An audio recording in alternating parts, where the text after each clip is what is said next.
Hello, hello, hello, hello, everyone. Welcome to this special episode of Sree's Global COVID-19 Show. My name is Sree Sreenivasan, and this is our monthly collaboration with our awesome friends at In Diaspora. Today, you can see we're going to have a full house of amazing experts who will help us understand the phenomenon of the rise of Indian Americans. And we're going to use as an excuse for us to talk, a hook for us to talk, the book that's just been released called Kamala Harris and the Rise of Indian Americans. The editor is Tarun Basu. We have several of the authors here, as well as experts who understand and cover and are part of the Indian American diaspora, and can talk about how the community is changing and what is happening in it. You will meet Aziz Haniffa, journalist and former editor of India Abroad. You will meet Lakshmi Parthasarathi, who is the COO of Global Press. Shobit Arya is with us, the founder and publisher at Wisdom Tree. Mayank Chaya, journalist, author, writer, and director. We're also honored to have with us the Chancellor of the University of California at San Diego, Pradeep Khosla. Vikram Mathur is with us, film critic, actor, performer. Sujata Warrior, PhD, is with us, director at the Battered Women's Justice Project, and Ambassador T.P. Srinivasan, former ambassador and permanent representative of India to the UN, my father. You're going to meet all of them in just a minute. Hello, everyone. We're live on Facebook, on Twitter, on YouTube, and on LinkedIn. Please hit share right now. Please tag a friend. They can watch live or watch later on all of these channels. I'm so honored to bring to you this program where we collaborate with In Diaspora. They do such great work. And to tell you about that work, we're going to be joined by the Director of Communications at In Diaspora, Mansi Patel. Hi, Mansi. Welcome aboard. Hi, Sree. Thanks for having me on.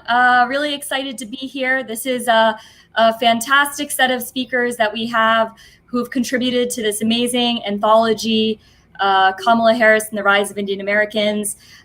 In Diaspora is privileged to have played an advisory role in this project, which was conceptualized and by Tarun Basu, as you mentioned, a veteran in the media industry, who is the founder and editor of one of the first newswire services for the Indian diaspora. So In Diaspora is a nonprofit network of global leaders from across the world who are really come together to be a force for good, to inspire social impact and change around three different areas. The first one is philanthropy and social impact, and you'll actually be hearing from our Senior Director of Philanthropy and Community Engagement a little bit later in the show, since he is actually a co-author of the philanthropy chapter in the book.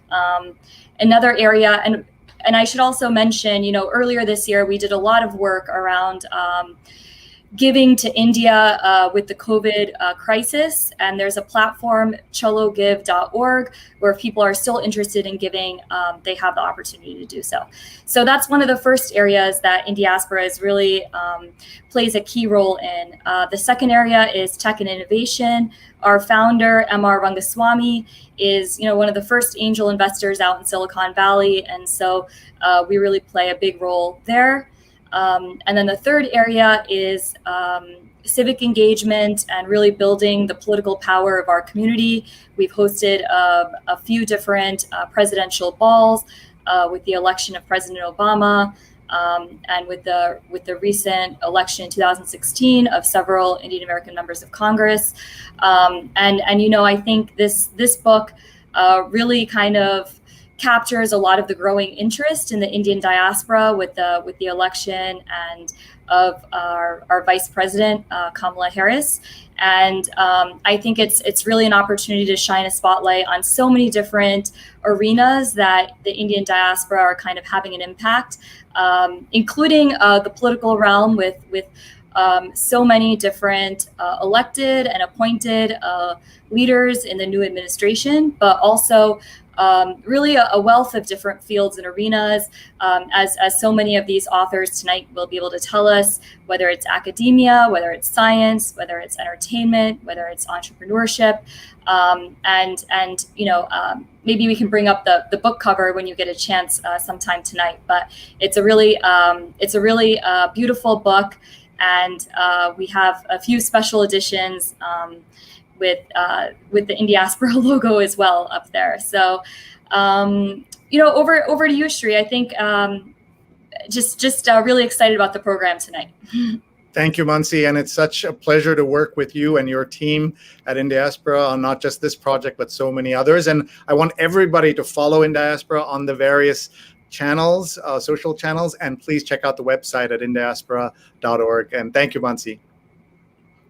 And now we're going to bring on stage to meet all of you Aziz Haniffa, who is the Dean of Journalism among South Asians in this country. We are so grateful for his incredible service to India, to Indian America, as the editor of India Abroad, and just so great to have him here tonight. So let's say hello to Aziz. There you are, Aziz. How are you? Thank you, Sree. Good to be here. Thank you very much. So tell us about this book, and we are going to be moderating a conversation with some fantastic people. But for those who are tuning in and thinking, well, is this a book about Kamala Harris? Tell us how it's framed. Well, I think the peg was the fact that Kamala Harris was nominated and then elected as the first ever Indian American vice president of the United States. And in some ways, I have to thank Tarun, my old colleague at India Abroad and India Abroad News Service, because after the demise of the untimely demise of India Abroad after 50 years last year, due to a whole host of factors, including the fact that printism is going out the window, fortunately, sort of retired and was cooling my as to what I'm going to do. And then Tarun had been calling me for a long time and wanting me to do sort of a book on Kamala Harris, etc., because I was probably the only South Asian journalist who had had an extensive interview with her 10 years ago. But then I had been just laying low, and he kept on persisting. And then I think it moved from a book on Kamala Harris to using Kamala Harris's election as the peg for this book on Kamala Harris and the rise of Indian Americans. And I have to thank my former abroad, the guy who hired Loeb, who kept persisting and telling me that I had covered the Indian American diaspora for more than 3 decades and was the only guy who had interviewed Kamala Harris, that it was akin to trying to stage Hamlet without the Prince of Denmark if I didn't contribute sort of a prologue. So I acquiesced very happily, and that's how it came about in terms of writing the prologue for this book. And I'm so glad I did it, because I think it to be a fascinating anthology put together with some great authors, people who lived here in the US, who've been leading academics, journalists, my colleagues like Suman Guha Mazumdar, Mayank Shaya, and it's been I'm so glad that I was part of it, and I'm honored that Tarun and Arul put the pressure on me to write that prologue. Well, we are just so delighted that Hamlet was able to show up for this. Before we bring on our honored guests, I do want to ask you, what is your thought on this ascent of Indian Americans? We should be clear that there are still obviously a lot to be done. There are parts of the community that have suffered greatly during the pandemic. There are others who have various issues around immigration and healthcare and all of that. But overall, this community that you've covered for 30 years, if you can, give us some quick thoughts, and then we'll bring on the others. Yeah, initially when I started, when Gopal Raju hired me and he wanted to move India abroad out of sort of the ethnic mold into sort of the mainstream, meaning that he wanted a young guy to hustle, cover the Capitol, cover Congress, cover the White House, Pentagon, State Department, etc. It was essentially very India-centric. Because let's face it, there was no internet. I used to, sometimes even FedEx my copy when I started in the 80s, and then we had those funny little fax machines. But it was a different age. But then with the evolution of the Indian American community, quietly but surely, we became very Indian American centric. And it was a case of first covering, the few guys, the achievements of Indian Americans, from politics to diplomacy, those few who served in Congress, and the few who were congressional aides, few who were sort of mid-level administration officials, and of course, academics, administrators, the great from everything, the Intel Science Contest to Spelling Bee, to also the fact that Indians were now coming into their own in terms of things like, fundraising, become politically involved, politically empowered, etc. But over the years, it had to go beyond just the achievements. And like you said, there were a lot of issues, immigration, issues of poverty, the model minority myth was being shattered. And there was not just the professionals who had come, now the extended families had come. And so immigration, big issue, and some of the problems that went with that. So it has been a fascinating ride in terms of the evolution of the Indian American community and where they are in all manner of fields today. They are definitely punching way, way above their weight. In fact, if you look at the number of administration officials, Indians who are administration of the Biden administration, I think it's been growing much more. But at the same time, there are a lot of issues, and I think it's really a great thing that this anthology had people like Sujata and others, who are contributing in terms of talking about some of the deep-rooted problems that is found in not just the Indian American community, but the South Asian American community. And I think that's why this book is different from just being glorifying the achievements of the Indian Americans and where they stand. So speaking to some of the problems and issues and some of the solutions that we need to find in terms of alleviating this community. Thank you. That's very well put. And I can't wait for this conversation. So folks, we're going to break this up into a couple of kind of panel conversations, and Aziz is going to moderate the first one and I'm going to do the second. And please share your comments. Tell us where you're watching from. Please share your questions. Dr. Sujana Chandrasekhar is watching. She's got a thumbs up for India and America. Parvati says hello. Apollo's watching from Montclair. And Sujana says, I used to be sent regularly to the India Abroad offices in New York to drop off photos and materials for my dad, Dr. Chandrasekhar, for a reporter there. So she remembers that. And we want to hear from you. Please share your comments. And we're live right now on all these channels, but we will be available. The recording will be available on these channels as soon as we're off the air. So please tag a friend, somebody who'd enjoy this, and please join us, and please ask as many questions as you like. So what we're going to do is bring on one guest at a time, and we'll just quickly tell you about them, and then Aziz will have the conversation. So we're going to start by bringing on Mayank Chaya, who's a journalist, an author, and a writer-director, and we'll say hi to Mayank. Hello. Thank you for being here. Great to see you, Mayank. Likewise. Lovely to be here. Yeah, so Mayank is going to, each of our guests are going to speak for a few minutes, but we're just going to bring everybody on and then they can speak. We're also joined by Vikram Mathur, who's a film critic and actor. Hello, welcome. Hello, thank you. Thank you for having me. Thank you for being here. We're also joined by Lakshmi Parthasarathy, who is the Chief Operating Officer at Global Press. Hi, Lakshmi. Good to see you. Yeah. We are also joined by Ashish. Ashish will be joining us in just a minute. I think I have jumped the gun and brought in folks a little too early, so I'm going to make sure we bring the right people on. My apologies, I was looking in the wrong place. So Shobit Arya is going to speak first. He's the founder and publisher at Wisdom Tree. So why don't we have Shobit speak first, and then we'll introduce the others. And my apologies, when we have so many superstars, it's very easy to get confused. So my fault. Shobit, over to you.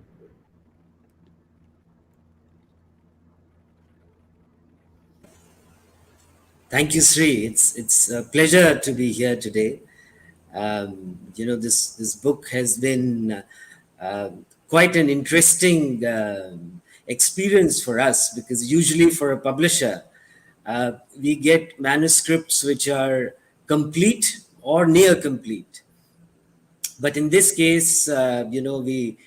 Tarun Basu, who conceptualized this idea, got in touch with me right at the very outset.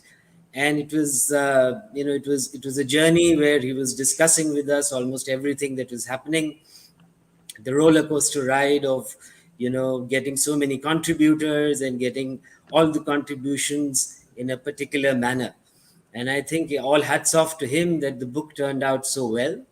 The book works at several levels. It is at one level a very sort of a document which is an academic exercise, which is going to help people understand everything that has happened with the Indian Americans going over almost 5 to 6 decades of their active existence.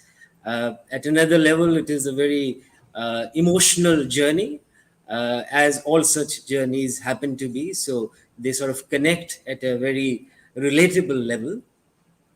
And, finally, the way we positioned the book is the kind of a keepsake. It's like a collector's item, which people can proudly share with their friends and family. So it has been an absolute pleasure, and I look forward to interacting further.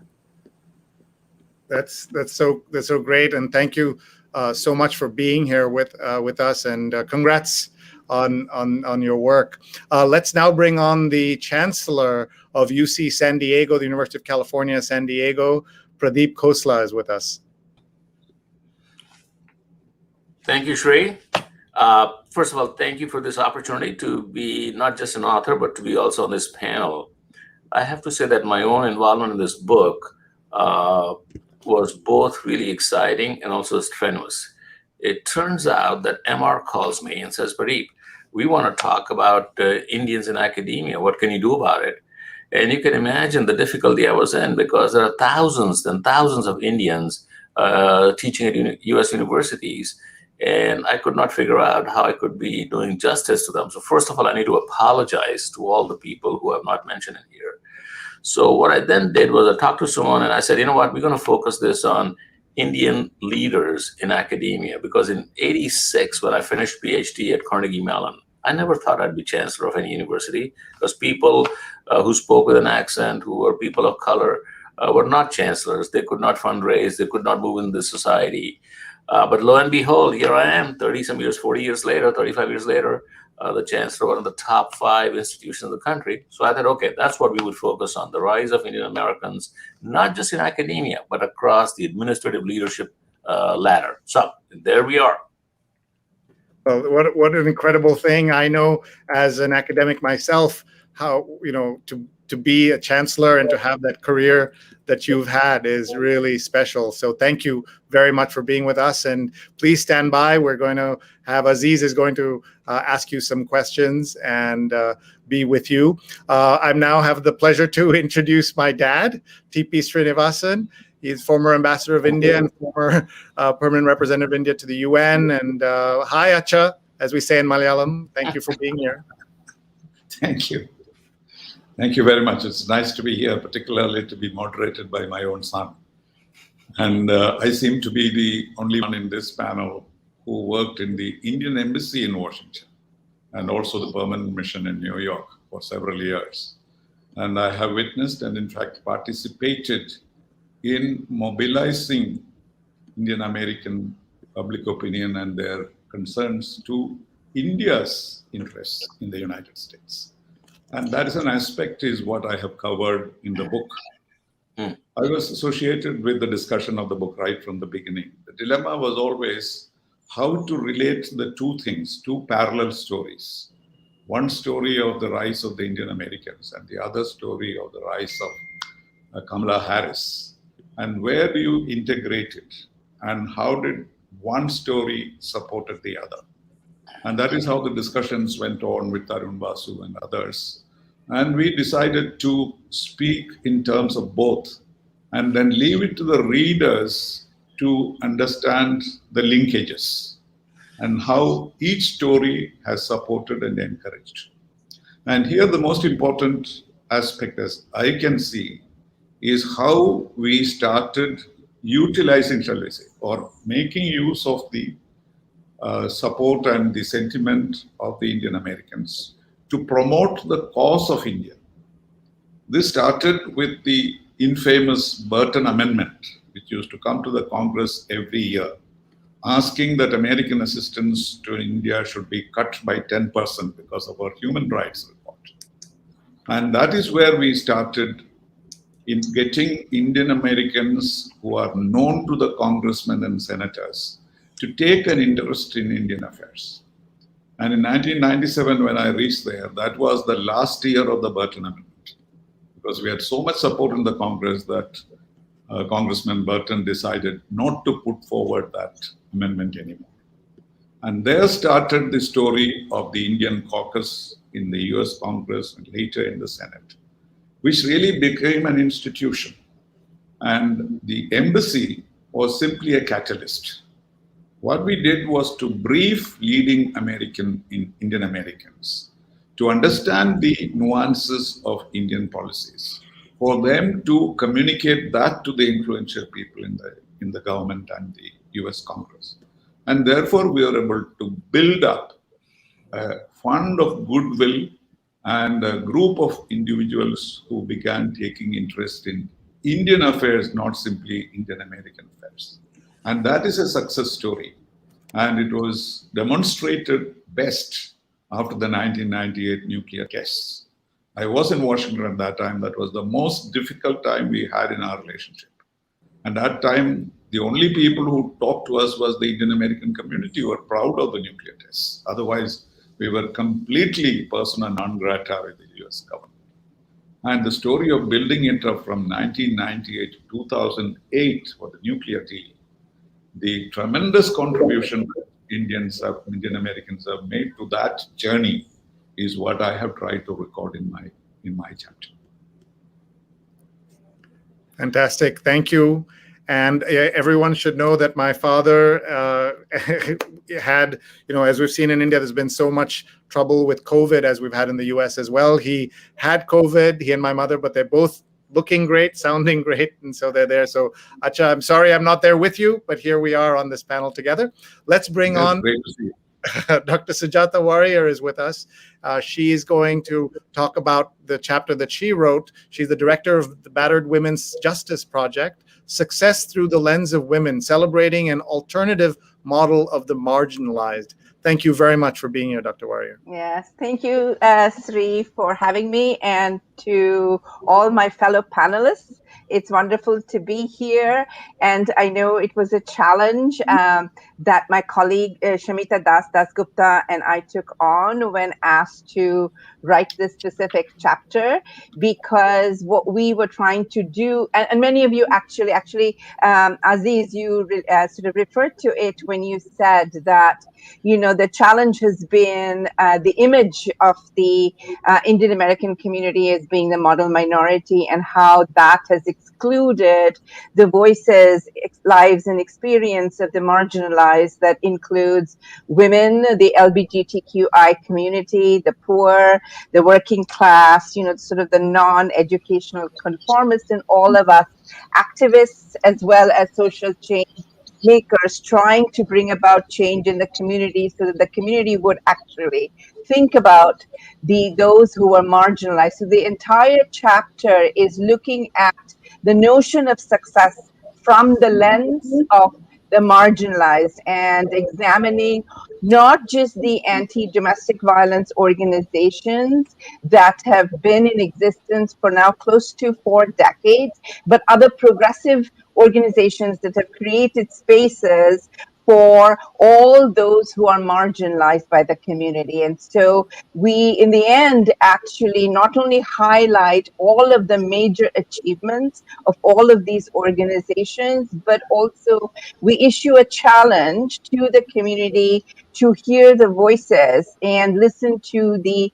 experiences of those who've been marginalized, really honing in the Mahatma Gandhi saying that the true measure of any society is how it values and treats its most vulnerable. And so the chapter really looks at all of the ways in which specific marginalized communities have actually brought about a lot of change and challenged the creation of culture in the organization, in among the community, addressing issues of sexism, misogyny, homophobia, classism, and heteronormativity. That's the gist of the chapter.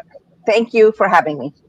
Thank you, Sujata. And now I'm going to throw it to Aziz, who's going to have a conversation with these fabulous guests. And then later, we'll have some other experts and authors who will be with us. You're watching the In Diaspora version of my COVID show that's been on for 284 episodes. We're so grateful to all of you for your support. Please follow and connect with the folks at In Diaspora at indiaspora.org. Over to you, Aziz. Professor Khosla, what a pleasure it is to have you on as our first guest. And I'm just amazed at the comprehensive and detailed article you wrote in terms of professors and academic administrators and their conspicuous presence in the temples of learning. And it's a Herculean task because, as you say, I'm sure that there were hundreds of others, and you did say right at the outset, others who may not have been included because it's so vast. Over the years, I remember writing about several of them, but I'm sure there were many, many unsung heroes.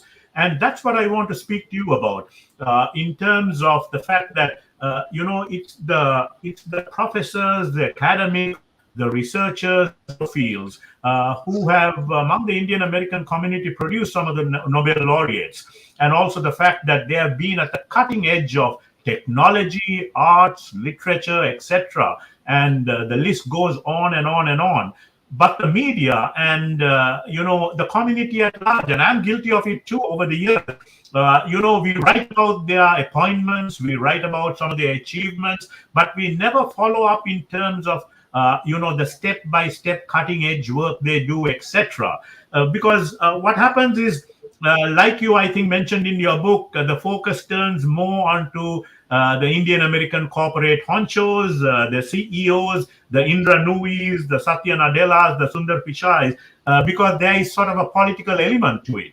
How do we, where have we gone wrong in terms of not focusing in on the fact that not just those who are in academia, the fact that today there are so many administrators of prestigious universities who are Indian Americans. And like you said, in your wildest dreams, you never imagined that you would be the chancellor of one of the top-notch research universities in the world.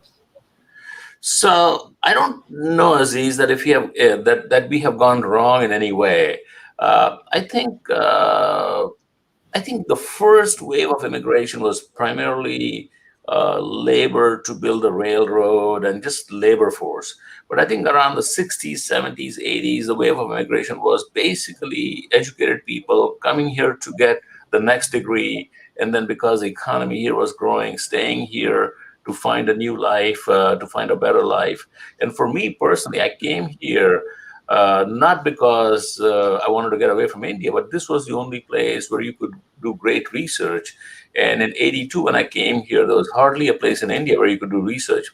And I often tell people, even now, that if I knew in 82 what India would be in 2002 or 2010, I most likely would not have come here, because the opportunity in India is just truly spectacular. So I don't know if we have gone wrong in any way. I think we as Indians have been very entrepreneurial. We found the opportunity. We all came, most of us came through the education route, became hotel owners, motel owners, became entrepreneurs, CEOs. And today, I think there's like less than 15 people of Indian origin who are chancellors and presidents of universities in the US. It's still a small number as compared to the CEOs. So you can see people of Indian origin have been CEOs for at least 20 years now. You know, the CEO of US Air at one time was Indian. Yes. McKinsey was Indian. Yes. So all of the Pepsi, all of these all-American companies were led by Indians, something we never thought would happen. And the same is happening at universities right now. And it's a matter of pride for all of us as Indians. And we have to be both Indian and Americans simultaneously. Because as a chancellor, I have to worry about the future of my students who are mainly from this country, and worry about positioning my institution, which is an institution of this country. Now, you are the chancellor of one of the leading public universities in the country, and you have done the entire gamut of private sector, government, and now how much of an opportunity is this for you in terms of a public university where an Indian American as chancellor can contribute to the learning of a very diverse field of students, in terms of the fact that it's a public but a top-notch research university? See, I have to tell you, I spent most of my career in a private institution, but after I came here, I've been here like nearly more than 9 years now. I look back and I say, you know what, maybe I should have always been in a public institution, because the whole policy and philosophy of public higher education in the US is extremely appealing to me. A couple of things that appeal to me a lot. Number one, it's egalitarian and an access for everybody. Number two, it cares a lot more about the underserved and the vulnerable populations. And number three, public education is the way towards out of poverty, way towards social mobility. So I think I'm really excited and happy that I've had a chance to lead a great public institution, and I'm hoping hopefully it becomes a greater public institution. And a final quick question. In your piece, you had also written about the fact that there was the women among Indian Americans were less represented in terms of, academic administrators, etc. Although we do have quite a few. But you're now finding at some of the top-notch universities in the STEM fields, women out. Having more women in these majors than even men. How do you sort of reconcile that in terms of the fact that the Indian American women haven't still excelled as much as the men have in terms of academia, administration, and being heads of universities, etc.? So I think we cannot confuse between numbers and excelling. So like when I went to IIT, for example, we had like, I don't know, for 1,000 males in the incoming class, or in the IIT, there might have been like 20 or 25 female students, maybe 1 or 2 were in engineering. And remember, a lot of people came here initially through IITs to get higher education. So coming in, there were not that many women to begin with. But I can tell you that the women who were there, who did come here, excelled and did as well as the men did. So what we lack are numbers. What we don't lack is the level of excellence. In fact, women are doing better in many, many ways, right? So I was just trying to point out that let's not confuse the lack of numbers with the quality of achievement. Sree, and now I'd like to go ahead and have a chat with my all-time friend and your dad. How are you, Aziz? TP, what an absolute pleasure. We go back a long, long way. And you're one of the few distinguished diplomats of Indian diplomats who's had several avatars in the US. And I remember all those wonderful dinners we had at your place in Bethesda and conversations that followed.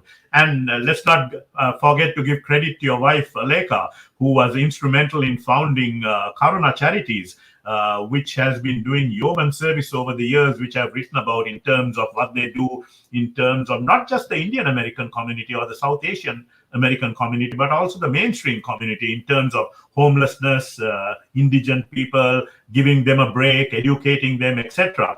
But when you came to the US, when you were DCM, and that was the time we became good friends, and of course we would have our own arguments, and like you would say, I would throw a few googlies every once in a while. The Burton Amendment was diminishing, but this was the time of the Pokhran nuclear tests, and this was the first time US-India relations, which was on a real high, really went to rock bottom. As you are aware, Jesse Helms, who was chairman of the Senate Foreign Relations Committee, said that India had not only shot itself in the foot, but shot itself in the head.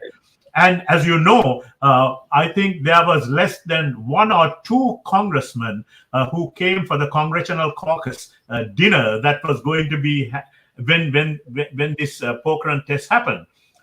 You have, in your article, you have spoken about the fact that Indians, there are the ambassadors of India, there are the patriots, they are the first generation who have their own quirks and hang-ups, etc. From that time onwards, in terms of the nuclear test, where the Indian American community mobilized, to what happened after that, the strategic dialogue between Jaswant Singh and Strobe Talbot, which led ultimately to the huge coalition coming together for the signing of the nuclear deal. Where do you find this evolution of the Indian American community in US-India relations? Well, thank you, Aziz. First, I must tell you that one of the most interesting part of my assignment in Washington was knowing you. Thank you. Because when I came here, I was told, beware of Aziz Haniffa. He's not India abroad, he's anti-India abroad. And keep all the information away from him. And that was the advice I got. But within a few months, I realized the potential that you have and the ability you have to understand Indian policies and the speed with which you covered those stories. And instead of becoming a liability, you became an asset to the embassy. This I must say. And that is what helped us to mobilize the community, because you're always willing to hear our stories and then give them projection in India. That is something which I cannot forget. I cannot also forget that you gave me 3 farewells, 2 from New York and 1 from Washington. How can I forget that? So it's a story of tremendous cooperation. And as I mentioned earlier, May 1998, 11 to 13 were the most nightmarish days of my life as a diplomat. Can you imagine going into the State Department, Ambassador Naresh Chandra and myself, and our great friends, Carl Inderfirth and others sitting on the other side, and we had nothing to say. Because they told us, look, we don't want to hear anything from you. You have committed a big crime. You tell us what punishment you want to take. You want to be drowned, you want to be poisoned, you want to be shot. That is the only option we are giving you. Can you imagine a diplomat reacting to that? And it took us 2 months to bring Jaswant Singh into Washington. They would not let him come. And I don't know how much support we got from the community at that time. The only people who wanted to hear us, not all the public functions, think tanks, nobody wanted to hear what India had to say. Because what we had done was to undermine the entire non-proliferation edifice that the United States had built up. This was their anxiety. And to turn that into a cooperative effort at the end of 2008 is a saga we have to remember. It's a story worth studying as to how this transformation took place. And that is where I count the Indian American community as ambassadors of India. Because this phrase is often very loosely used. Every prime minister who comes to Washington or New York will say, you are the ambassadors of India, putting us to shame. sitting there and being heard that you are not the ambassadors, they are the ones. And then they started feeling that they are the ambassadors. They started telling themselves that we are the ambassadors of India. But I told them, don't ask me what is the salary of an ambassador. You will never want to be one because that will be pathetic. But they did act like that. And the role that we played was to simply talk to the youngsters. As I pointed out, and you mentioned it, that the earlier generation had prejudices. They had come to the United States because they could not do better in India. And they know that when they go back, their Scotch whiskey is taken away by the customs inspector. Yeah. And this kind of stories used to spread. But the next generation, for them, India was a brand. And that stage had come by that time. And Indian American support to government of India is not automatic. You will remember at the time of the emergency, the biggest problem that we had was to deal with the Indian Americans in the United States. I was in Moscow very comfortably, being treated well by the Russians. But here was a big challenge. But the nuclear tests in 1998 electrified the Indian community. They felt so proud. You remember when Indian prime ministers used to come to the United States, there would be no report in any newspapers. When Narasimha Rao came, the only report which came was that the hotel which put up Narasimha Rao dismissed all the Pakistani bearers and cooks to make sure that they don't poison the prime minister. But in 1990, in 2000, when Mr. Vajpayee visited the United States, he was front page story in the New York Times and the Washington Post. So power matters, and great powers recognize great powers. So the important thing for us to do was to remove this fear. In fact, Jesse Helms said that, these Indians can nuke San Francisco because we are in their range. What a wrong impression that he had. That particular hearing, you will remember, that we organized before the tests. And then one after the other, every congressman, every senator condemned India. And the only person who spoke well about us was, of course, the US Congressman Solars. He was the only one who said, I can understand. And followed by Henry Kissinger, who said, I can understand India because they live in a dangerous neighborhood, tough neighborhood. These transformed the atmosphere. And by the time we signed the nuclear deal, we not only became a contributor to non-proliferation and also a partner in the non-proliferation effort.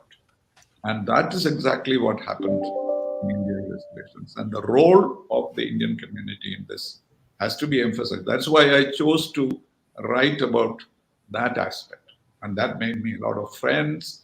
They started understanding India's policies and they started projecting it. And each one of them went to a congressman or senator and signed them up for the India caucus. You remember? From 12 to 144 or whatever it is. And this is something history is made of. TP, one interesting observation you made in your article and which you referred to also now was how, unlike the first generation, who probably had their hang-ups and like you said, their Scotch whiskey being confiscated by the customs office, etc. The Generation X's, who initially were sort of the ABCDs, American-born confused daisies. But the Generation X's and then sort of the millennials who followed, the observation you made was how they were very bullish on India because of the India brand, and that they would ultimately be some of the strongest supporters of a very strong US-India relationship, etc. But at the same time, you've got to understand that there are a lot of progressives among this Indian American community, the second generation and the millennials also. Kamala Harris herself is a very, very strong progressive. And we've got Pramila Jayapal, who is the chairman of the Progressive Caucus in the U.S. Congress, a very, very powerful Congress, coalition of people. Now, do you, and they're going to, follow up on issues like Kashmir, human rights, strong issues where India's democracy will be challenged in terms of how strong India is going to be as a democratic nation. Of course, the US has plenty of skeletons in its cupboard. But how do you foresee this generation of progressives in the Biden administration? While Biden himself has been one of the strongest supporters of the US-India relationship, from the nuclear deal to everything else, how do you foresee this playing out in the years ahead? No, I think in this case, there are certain double standards being applied. When the Secretary of State, Antony Blinken, came to India, he organized a separate meeting for those who do not support the government. Can you imagine an Indian foreign minister coming to Washington and calling up the Trump supporters for an exchange of views? Unthinkable, isn't it? So that is India. Nobody criticized the Secretary of State because we know that there are differences. We know that the government has to sometimes administer the bitter pill for the better state of the nation. The Prime Minister has a vision, and he is a bit rigid because he thinks that what he is doing may be eventually better for the country. But certainly we have to look at the world. Foreign policy is never independent. It has a consumer. So you have to keep an eye on that. So how to strike the balance between proper governance and freedom of the individuals. And as Mr. Blinken said, this is a work in progress, not only in India, but also in the United States itself. He did not claim that the United States was the ideal democracy. So we have nothing to hide on Kashmir. We have nothing to hide on human rights. We have nothing to hide about India's internal policies. But what we need to have is a better understanding. So the same exercise that we had in the nuclear deal, when they thought that India was going to nuke the United States, to understand that Indian democracy has firm foundings, we have the media, most active perhaps in the world. We have the courts, which are very fair. We have public opinion. We have academic institutions where the voices are heard. It is because the voices are heard, it is because Indians themselves write in Western newspapers that this alarm has been generated. But once this is understood, that this is the way for India, every country has to find its own way, and we have the Indian way. And I'm sure those friends of the United States who understand India will realize that, and they will temper their criticism once they understand that there is a process of compromise, a process of adjustment, and eventually the goal will be reached. I know people say Kamala Harris is... Sorry, actually, I'm gonna have to interrupt because we've got so much more to cover. So I've been asked to step in here. So I'm going to ask Aziz to continue. Thank you so much. Yeah. Aziz, over to you. Yeah, and coming to Sujata, I'm so happy, and kudos to Shobit and Tarun for bringing in perspectives like yours, because the whole purpose would have been lost if this was just a case of glorifying the achievements and going, piece by piece about what the Indian American community has achieved as this myth of model minority, etc. Even though, let's face it, they have been definitely punching above their weight, and taking the template from the Jewish American community has done very well in a whole diverse areas and various fields of endeavor. But can you speak to the fact that there are these challenges as the extended community has come, the indigent, the less educated, people who are being underpaid, exploited, and in some the upper strata of the Indian American community itself is using some of these people as indigent labor, etc. And they are the very guys who argue so much about civil rights, etc. In the United States. Can you speak to the marginalized in the Indian American community? And were you being a little facetious when you spoke about the fact that the successes of the Indian American community without taking into account the marginalized? No, I'll answer the question backwards, okay? Because I'll start with where you left off.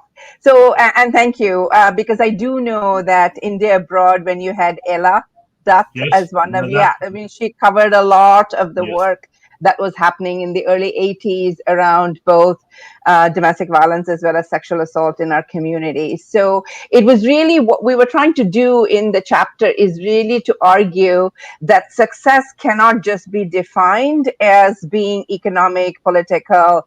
Those are important successes, but a success is also looking at what's happening with those who are the most vulnerable. So for example, it would be, as you rightly said, the poor, the people who are working class not being able to make it, people who have paid a very heavy penalty under COVID-19, people who are being sexually assaulted, domestic violence, all those things in the community that we kind of try to put it under the carpet because we want to maintain this image. And you rightly said that that is not so, that these are all important strands that we have to consider.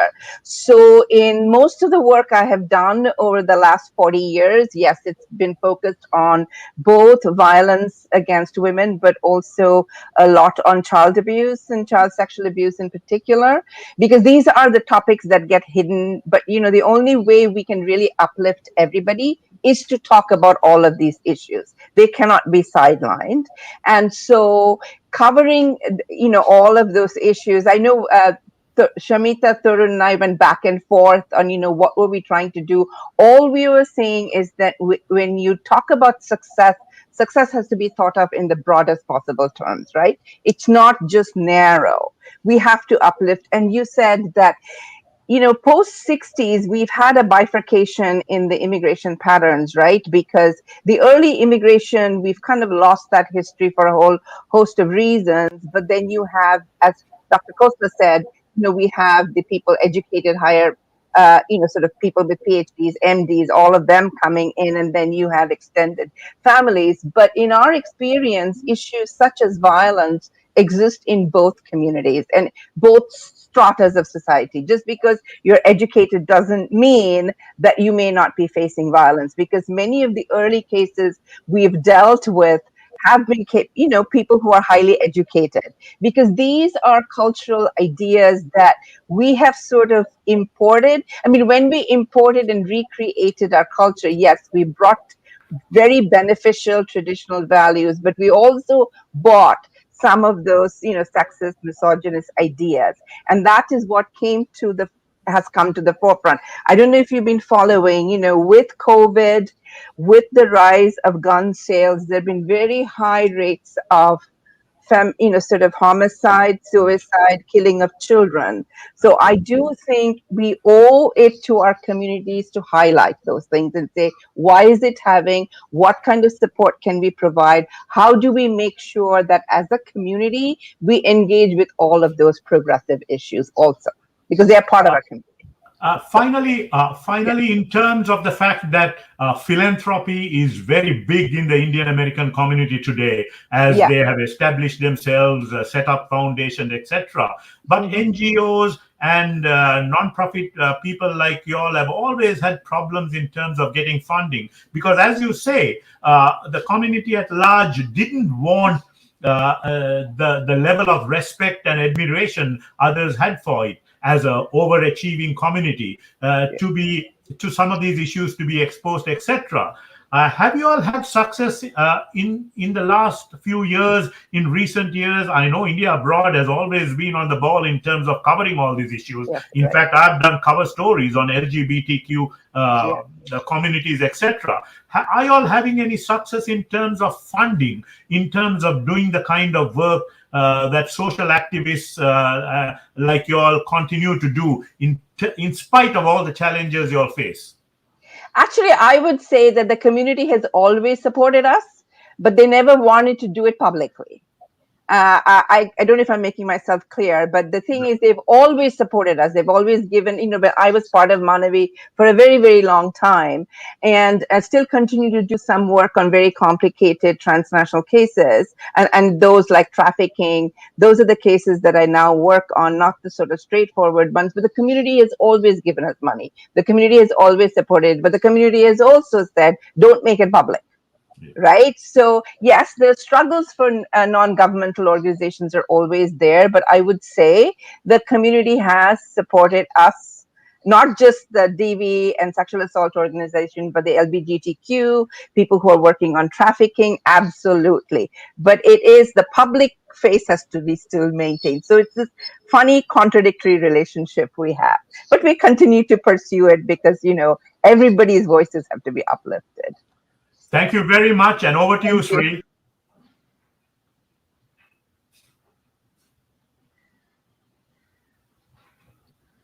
Sree, over to you.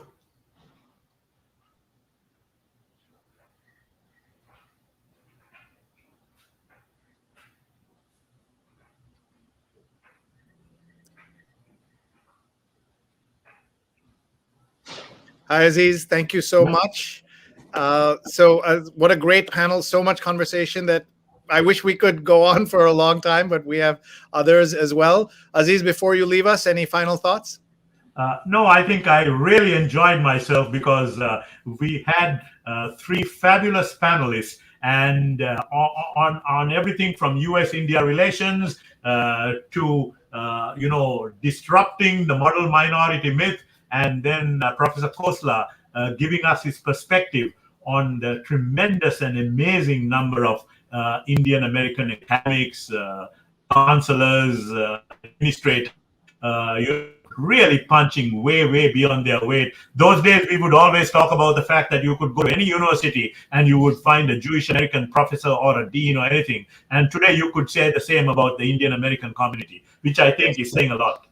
Absolutely. We also want to make sure that we get another thought from Shobit, because we didn't get to ask him a question. If you have a question for him, please do ask. Yeah, Shobit. In fact, I know that Tarun and you go back a long way, and you all have been great friends to putting this together.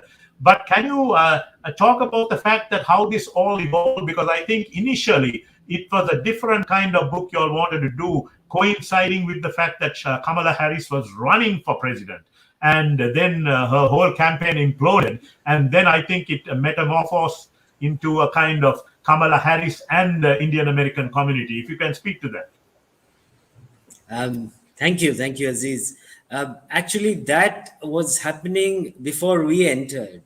So when Mr. Basu was speaking to another publisher, he wanted to do a quickie, which was centered more around Kamala Harris. But I guess there was a divergent opinion that Mr. Basu had, and we had more of a meeting of minds when he approached us, because we also felt that this was an area which was vast. This was a story which needed to be told. And while Kamala Harris was representing, a larger story which needed to be told, but there was much more to the Indian American story than the personality of one individual. As we've seen finally in the book, it is such a diverse, it's like a potpourri, it's a strong potpourri where we have such diverse streams and diverse achievements and alternative success stories which are coming through. Thank you, Shobit, and congratulations. Thank you.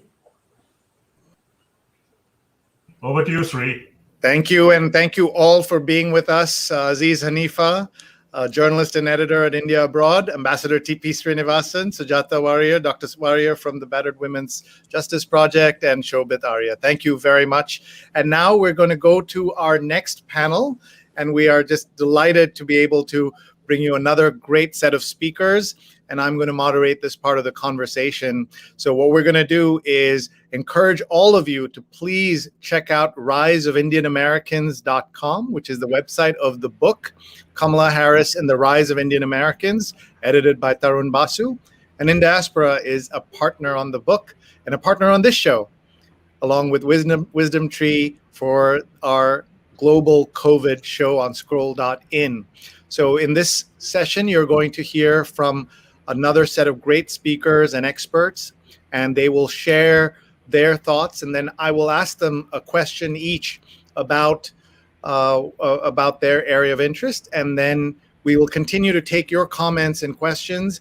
I just want to show you some of the comments that have been coming in, and just so happy to have all of you with us. Please hit share, tag a friend.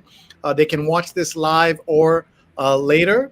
And we have so many people watching from around the world, and we are very, very grateful to everybody for being here tonight with us. So please hit share and please tag your friends as well.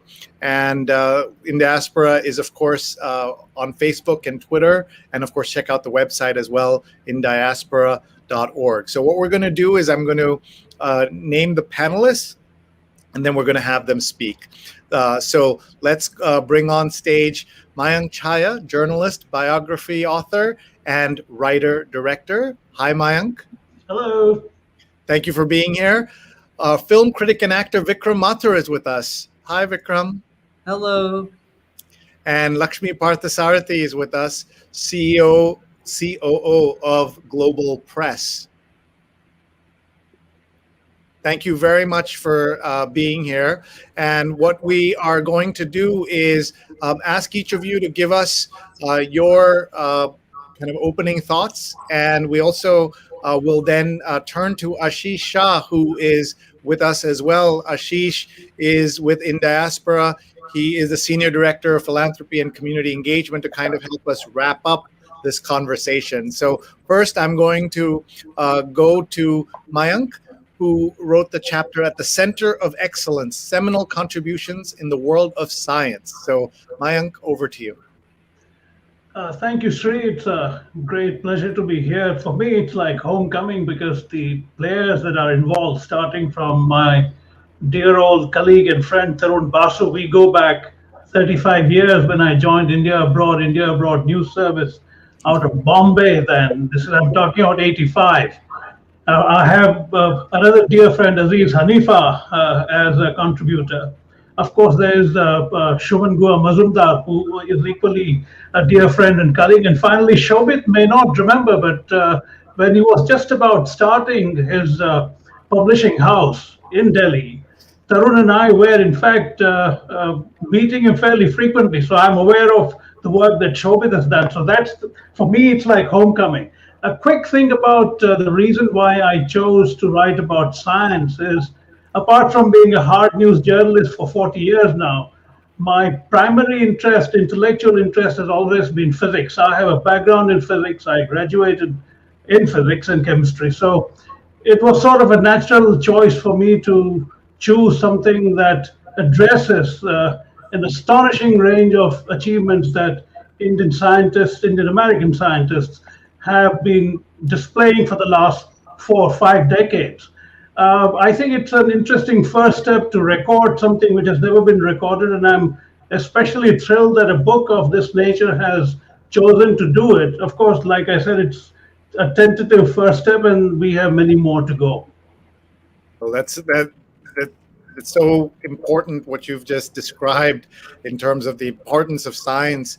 And I'm also remembering Gobind Bihari Lal, who was the first science journalist in America, was an Indian American, Right. And he wrote until he was 91, and True. his obituary was carried all over the world. He was the first person to have the word science journalist title in Right. his name. So thank you, Mayank, and we'll come back to you with some questions in just a bit. So let's go to Vikram Mathur, film critic and actor. And he wrote about From Stereotypes to Household Names, a Cultural Shift and New Role Models. Thank you so much for having me this evening. It's really an honor to be with so many esteemed leaders in the community. This was a chapter focused on entertainment. And this was a story that really needed to be told because we've seen an evolution in this field in terms of seeing more Indian American faces in the entertainment realm. And this is a story that has many layers to it. There was a time when we first started seeing Indians on screen in the 1940s where there was a stereotypical way in which they were portrayed. And we cut to now where we see, people like Kal Penn and M. Night Shyamalan and Aziz Ansari, Mindy Kaling, making waves, leading their projects, being the leading names in the entertainment world. And, aside from that, entertainment was never really considered a career for our community. And there has been a shift over the years in really encouraging more people in the Indian American community to pursue that. So I thought it was really important to tell the story of the struggles these prominent names went through, but how they eventually carved a niche for themselves and really became key players. And, when we talk about entertainment, it's actually not only film or television, it's also dance. It's also in the world of beauty pageants, it's in the culinary field, and it's also behind the camera in producing and many technical fields. So it's been a very fascinating journey. You can't turn on a television show or movie today where there's not an Indian American in a key role. So it has truly been something that I have observed for many, many years, and I wanted to share that with everyone as a part of this great narrative showing the rise of Indian Americans. Thank you very much, Vikram. Let's go to Lakshmi Parthasarathi, who is the Chief Operating Officer at Global Press, and her chapter, Millennials, Straddling Two Cultures Halfway Around the World. Thanks, Sree. First I wanted to start off by just restating something that Dr. Warrior mentioned in the first panel, which is that success really needs to be defined in the broadest sense amongst our community. So that's what I really wanted to accomplish with this chapter. First, I really wanted to dispel any assumptions that we all have about who millennials are. We are a very large group that defy any kind of stereotype that you may have. Some of us are aunties and uncles already, right? So millennials are actually defined as 25 to 40 years old. We run the gamut of the things that we've accomplished. But I also wanted to make sure that I was breaking down some of the stereotypes that a lot of us grew up with, seeing Apu on television, seeing, the really kind of the consequences of poor representation of our community. And then also I wanted to focus on women within our community. And that's primarily because, this is also the first female to be elected as Vice President of the United States. And so, in our community as well, women tend to take on a majority of the family responsibility. Millennial women have to often, straddle these two competing interests of wanting to create a career and also wanting to be supportive of their families at home. And so that's another aspect of this chapter that I really wanted to bring in. In addition to that, I think it's just really important that, we have often been defined as this model minority. And I wanted to completely dispel that. Indian American millennials are doing such incredible things that none of our parents imagined we would be doing, right? We were thought to be the doctors, the lawyers, the engineers. And, Sree, looking at someone's career like yourself in journalism and the work you've done at Columbia University, I mean, that was inspiring for me coming up in the media industry. And so I really wanted to kind of dispel these stereotypes that exist about Indian American millennials.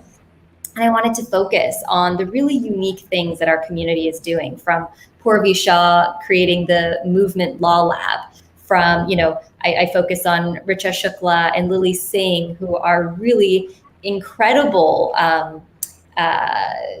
successful entertainers in Hollywood today. And then finally, I also wanted to just talk about the kind of impact that so many of us want to have on the world. And that's what I wanted to cover in this chapter. So it was a lot to pack into one chapter, but I hope I was able to do all of that in an engaging way. I know you absolutely were.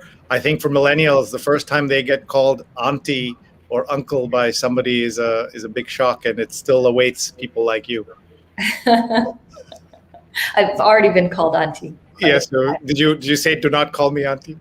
No. I think it's fine. It's my nephew. Auntie is totally fine for him to say. All right. We are going to bring Ashish Shah to help us understand the world of philanthropy, but I'm just going to ask you folks a couple of quick questions. First, I'm going to stick with Lakshmi for a second. What is something that the Indian community, which has always been about the elders and the elders leading, how difficult has it been to watch? How difficult has it been for millennials to be leaders? Have you found us oldies a little more accommodating, or has it been a fight in some ways?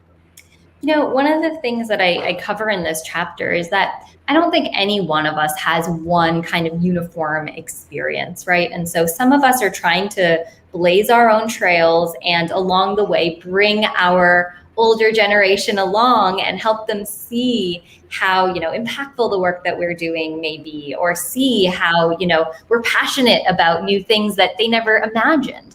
But part of that is helping, I think, the older generation understand that we were given a set of opportunities that they never could have imagined for themselves. Like when I think about what my parents imagined, they actually immigrated to Canada, just a disclaimer, at first in the early 70s. And I just can't imagine that they would have ever thought that their daughter would be COO of an international media company, or that I would be, living all over the world trying to change media systems. I mean, that just wasn't part of what they had envisioned for me. And so I think seeing that passion, seeing that drive, but also seeing how some of us are able to straddle both our traditional aspects of our culture, but also create our own unique kind of hybrid culture in the US is something that, we just have to bring people along with us. Great. And I see that Aryavendra says, no elders leading now. The young generation is now the leading folks in many groups. So that's great to know. And we also see a comment here from Vivek who says, many of my IIT alum friends join me in congratulating the team on this amazing collection of essays, and everyone should check out riseofindianamericans.com. So let me go to Vikram. And we want to ask you a question, Vikram, about your part of the book. By the way, Vinayak was inspired by your comments and said excited to read more. So that's great. So I say to my children who are Gen Z, even younger than millennials, that they're so lucky they live in a time when those names you mentioned, like Aziz Ansari and Mindy Kaling and Lakshmi mentioned, Lily Singh, all of these are kind of household names in America, not just household names in Indian America. What were the things that the older generation had to do in order for the success of the younger folks? They're not kids themselves. Many of them are in their 30s and 40s, but the path was paved by others who did not have as much opportunity perhaps, or faced discrimination, faced trouble. And so can you talk about that a little bit? Absolutely. So I think the previous generations, the way that they set the foundation up was really they focused on setting up a life of assimilation, setting up a life of being able to understand this community. Many people that came over, they brought that desire to become a part of the community with them. They focused a lot on building up a life for their children, for their families. Many of them, I would say, even secretly had some hobbies and dreams that they didn't really get to pursue in effort to establish a life here. So many of them took those values and they passed it on to their children.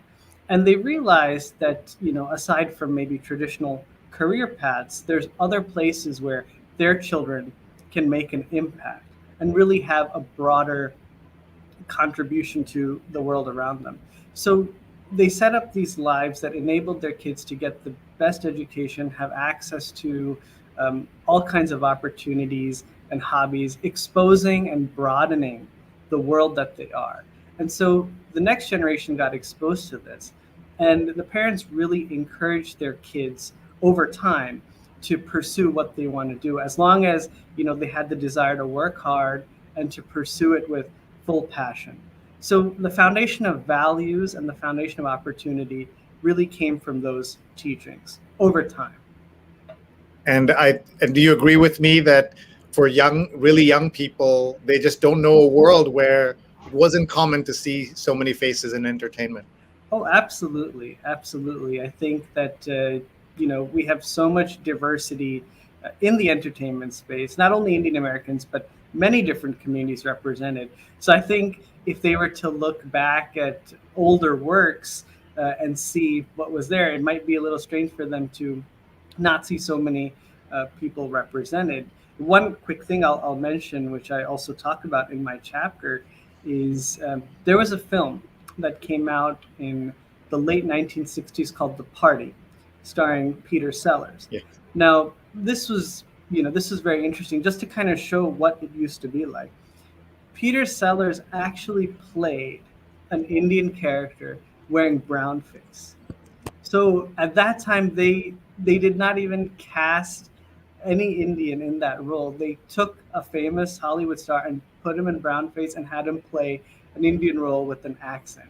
So if someone looks back at that time where that was there, and today you have all these people, Aziz Ansari, his Master of None, which was a huge success for Netflix. He produced it, he wrote it, he directed it. He won a Golden Globe. I think he was the first Indian American to win a Best Actor Golden Globe for television. I mean, that is huge. That is amazing. And I think it's really interesting for this generation to see that transformation.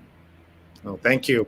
Mayank, let me ask you, as our expert on science, we've had this incredibly meaningful year, obviously, for science, for everything that we need to understand on, with the pandemic. And I want you to reflect a little bit on the role Indian Americans have played in the various aspects of the pandemic, explaining, whether it's explaining on television, as a lot of the doctors did, but also getting the messaging out in their local communities, to our Surgeon General, right? Vivek Murthy, Dr. Murthy, who's done multiple events with In Diaspora, has been twice Surgeon General, Right. most important doctor in the land for us. So if you can reflect on that, and also, again, that bridge between the earlier generations and the work that they did that made this moment possible. Right. Now, it's interesting you should mention Dr. Murthy. Another name that I would add to that is, of course, perhaps the best-known television doctor who is a serious doctor by profession. I'm talking about Dr. Sanjay Gupta. Between the two of them, I think they have really managed to bring a great deal of awareness, fighting some rather vicious misinformation campaign that has gone on and still going on in this country. One of the odd features of living in America, I'm a relative newcomer, I came only in 1998, is the way the vaccine politics has played out. There is a glut in this country where, for instance, in India, people are scrambling to get vaccines. Now, if you can somehow bring the roles of Indian American doctors in creating a sort of a movement that would eventually lead to that kind of vaccine production in India, for instance, it would be terrific. But you're right about the role that these two gentlemen and many other Indian doctors have played, not just on television, but more seriously as frontline workers in hospitals and clinics and elsewhere.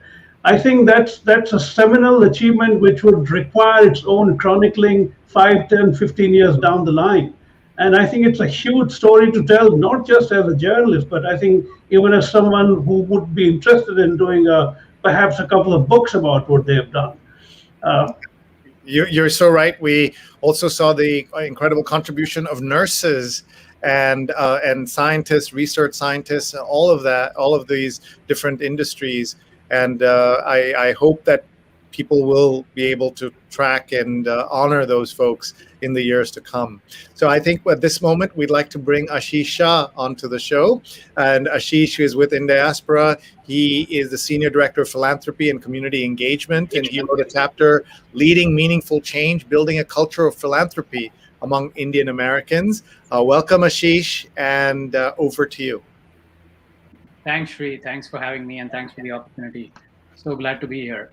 So I'll talk very briefly about our chapter. In our chapter, Deepak, Raj, and I underscore the point that the next 10 or 15 years are an incredibly exciting time for philanthropy as it relates to the Indian diaspora. And we provide several examples in this chapter to make this point. You know, over the past few years now, the philanthropy ecosystem in the US is changing rapidly. And a lot of today's change makers, philanthropists, social entrepreneurs are Indian American. And one of the primary reasons we think for this is, you know, timing and opportunity. If you look at the last 35 to 40 years, a significant majority of the people who moved from India to the US in the late 70s, 80s, and steadily after that, you know, their initial few years were really focused on, you know, working hard, accumulating wealth, bringing their families over. And so while philanthropy was always on their to-do list, it was really not a top priority. And if you fast forward now, these same people and the people who came after them have settled, have become successful and wealthy, and are now, you know, looking to engage and give back. And they're looking for opportunities to give not only to India, but also in their local communities. And additionally, you know, they've had kids who are born and raised in the US, and they think about giving very differently. They want to give early, they want to give more, and engage in their local communities as well. So all this to say, overall, you know, we are very excited. And we are at a very exciting stage when it comes to diaspora giving. And we are seeing this all over. Let me give you a couple of examples. The response of the Indian American community during these past 18 months for COVID has been incredible. You know, whether it's a high net worth donor, a small micro donor, everyone has stepped up. And the community has really, you know, responded very generously. You know, our own In Diaspora Chalo Give campaign last year and this year has raised close to $5 million. And there are several such examples. Also, there has been a steady rise, I would say, in, you know, private family foundations. We are seeing more families thinking very strategically about their giving and aligning their personal goals to their philanthropy. And another example, which is very interesting, is the sheer number of Indian Americans choosing to work in professions across the entire philanthropic ecosystem: social entrepreneurs, nonprofit leaders, impact investing, and, you know, other advisory service partners. You know, these are not your traditional philanthropists, but people who are holding their, you know, building their professional careers in philanthropy, which is very exciting. You know, there are several other examples that we outline in the chapter, you know, like the growing Give Where You Live movement, increase in the number of Indian Americans in the Gates Giving Pledge, formation of the alliances like the India Philanthropy Alliance, and several other, you know, examples. All of this, you know, signals a very encouraging outlook for overall collective impact by the community. And so that's just a quick overview of what we've tried to convey in this chapter. Let me turn it back to you, Sree, but actually let me just mention that after I got a copy of my book, I got a chance to read several other chapters like Lakshmi's chapter, Vikram's chapter, and several others. And it's just incredible to see so many amazing stories and perspective that truly, you know, showcases the rise of the Indian Americans. And so just wanted to mention that. Over to you. And here is the book. Want to have a shameless plug that everybody should look into buying this book because it's just incredible. And you can find it at riseofindianamericans.com. Please check it out. It's also at all your favorite online bookstores. I do want to ask you, Ashish, because you know so much about this space. What are some things that folks who are maybe not don't have as many resources yet, who want to give back, who want to participate, what are things that they can do? Sometimes it feels like in the community that there's so many people who are so successful and have unlimited funds that they may not be a place for the younger folks, the folks with less means. How can they help both Indian Americans in trouble or needing help and the causes in India? So I think a lot of small donors are giving. We are seeing a lot of school kids. We are seeing a lot of early professionals that have started giving. But community engagement, using their voice, social media, there are several ways where people can, begin their engagement in the community, think about ways of giving. And it's really not it's not really related to how much wealth you have. It's just how much you're ready to give up. And we've seeing a lot of that where people want to engage, people want to give $5, $10 and do as much as they can for the community. So we're seeing a lot of that in the local community as well. Well, that's fantastic. Can you tell us a little bit about how people can engage with In Diaspora and what they will benefit, what will they get out of spending time on the website and all your other great work? Sorry, I think we may have lost Ashish there for a second. Let me bring Vikram back on. Vikram, while we were talking, one of my friends texted me to say that, it wasn't just Peter Sellers in the 60s, but even as recently as the 80s, you might remember the character in Short Circuit, where a white man Stephen Fisher played an Indian, in brown face and talking with a fake accent, things like that. What are some things that you are seeing that excite you about the media and entertainment world looking ahead? Looking ahead, I think it is the fact that, when Indian Americans started getting more and more mainstream, they were playing, normal characters. But now when we move forward, we have Indian Americans, playing superheroes, playing larger than life characters. And so it's great to see that the community is, being perceived as being able to do anything. And, when we look at media more broadly, it is the same thing. It's, we can probably, the Indian American community, when I refer to we can probably represent anything in the media space, acting, music, dance, we cover it all. So I think it'll be exciting to see not only more of that widespread representation, but also what innovations our community will bring to the entertainment field, what new voices, what new types of artistic collaborations and artistic points of view they will bring. So I think that seeing that change will really be exciting. Cool. And Meera says, Vikram, great addition to the panel. Let's connect soon. Can't wait for my copy. So I think your fan club is definitely out here. Some of our guests are still around, so let me just bring them all on camera. Lakshmi is here. Aziz is here as well, and Mayank too. And let me see if I can get my father in Trivandrum to be here as well. This is the end of our show, but we had such great conversation. I wonder if any of you have a final comment or anything you'd like to add before we wrap up, and remind everyone to get their book, Rise of Indian Americans, Kamala Harris and the Rise of Indian Americans. Anyone have a comment or question? Well, we'd love to let you share that before we wrap up here. Aziz, you've been listening. Yeah. Sree, if I could just make one point which did not figure in our conversation, if you don't mind. Please. I think one of the purposes that I had in mind while writing a chapter which is not social media friendly, it is not sexy, but it is enormously important for human existence.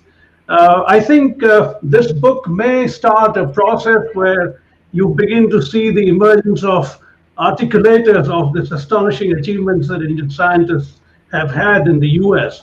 I mean, just look at the sheer range from pioneering the theory of loop quantum gravity to engineering oil-eating bacteria on the one side, and from monitoring a rover on Mars to interpreting the genetic code. It's an absolute mind-boggler if you look at the kind of work they've been doing. And I find it rather strange that journalists, Indian journalists based here and Indian American journalists working, they haven't really bothered to capture. For instance, I'll give you just one example before I end my thing.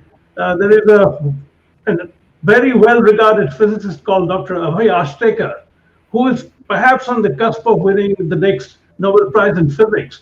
He is the granddaddy of the loop quantum gravity, which is regarded now as perhaps the most important aspect of what the universe is.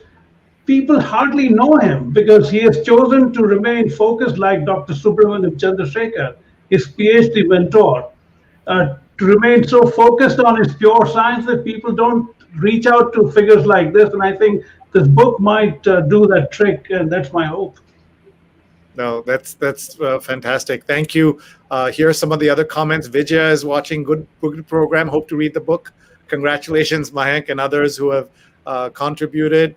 And one of the things I saw here was a comment from our friend George Matthew, who says, "Greetings from the first Malayali, but not the first Indian American to conduct at Carnegie Hall."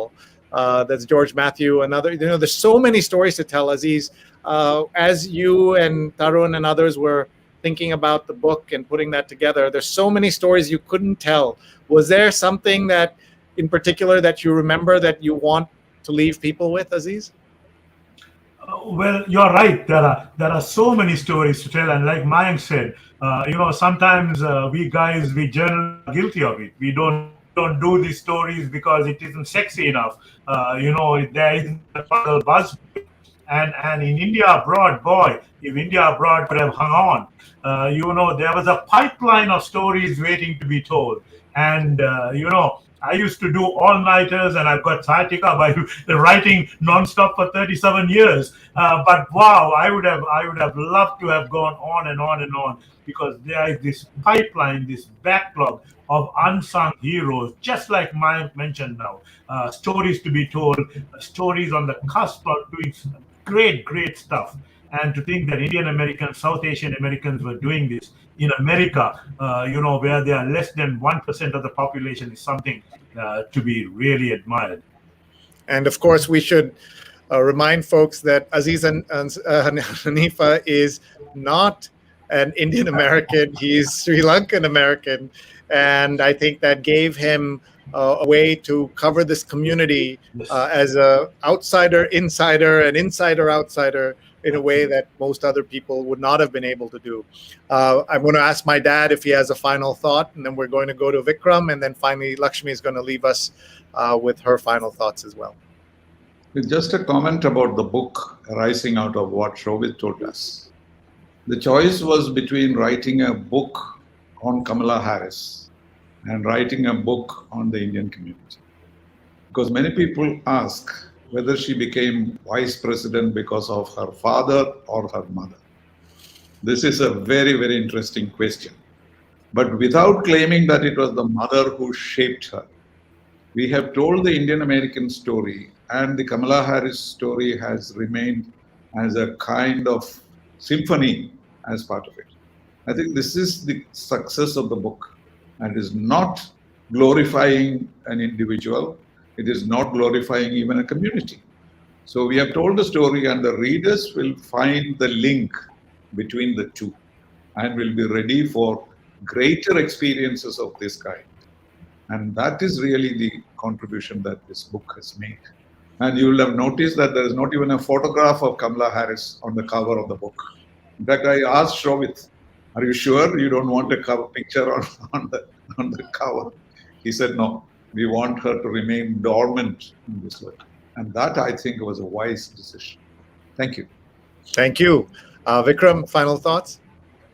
Yeah, I'd like to thank all of the panelists for their great work in the book. I truly enjoyed reading all their pieces and gaining their insights. And I would just tell the viewers to, get the copy of the book and, really see the story of this community, which has made a mark in everything, whether it's entertainment, philanthropy, business, medicine, politics, you name it.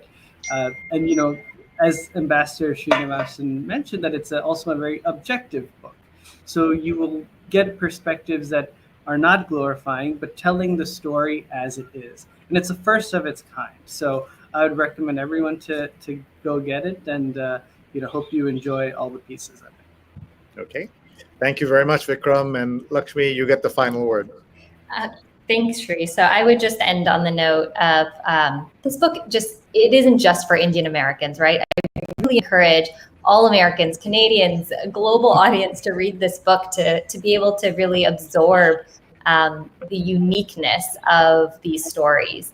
And, when you pick up this book, get rid of any assumptions you might have about who an Indian American is. The stories in here are so rich, our experiences are so rich, and they don't really fit into one kind of narrow path that we may believe.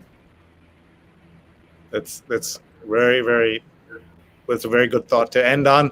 In Diaspora would like to remind everyone that for more on the Indian diaspora and philanthropy, please join the launch of the 2021 In Diaspora Philanthropy Leaders List on August 12th. Visit indiaspora.org to register. They do so many great programs. You don't want to miss it. And you'll learn so much from this, whether you're an Indian American, an Indian in India, or anywhere else. I also want to note that we're talking in the middle of the Olympics, and there's always great consternation about why India doesn't do better at the Olympics. But we want to note that they have done. This is going to be, when it's all over, the most successful Olympics that India has ever had. Multiple medals, bronzes and silvers, individual, team. I think that's a great pride for Indian Americans and, of course, India as well. And with that, we're going to end here, reminding all of you to please check out riseofindianamericans.com and check out the book, Kamala Harris and the Rise of Indian Americans from Wisdom Tree. With that, we'll say good night and thank you very much, everybody. Goodbye.